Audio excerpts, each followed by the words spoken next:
Hello, hello. ఎలా ఉంది ఇప్పుడు? ఇదంతా అయింది కాబట్టే కదా ఇప్పుడు ఇలా మెసేజ్ చేసావు. సో ఇలాంటివి ఇంకెన్నైనా పర్లేదు.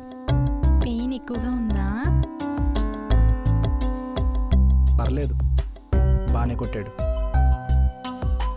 ప్రాణాల మీదకి వస్తే కానీ మీరు పట్టించుకోరా? ఇలాంటివి వస్తాయనే నేను రియాక్ట్ అవ్వను. ఇంతకీ మెడిసిన్స్ వేసుకున్నారా? ఇవి మెడిసిన్స్తో తగ్గేవి కాదు, ఇష్టమైన వాళ్ళ చూపులతో తగ్గేవి. ఓ, అయితే టుమారో ప్లాన్స్ ఏంటి? నాకు ప్రేయర్స్ తప్ప ప్లాన్స్ ఉండవు. ఓ సరే, అయితే ఓకే.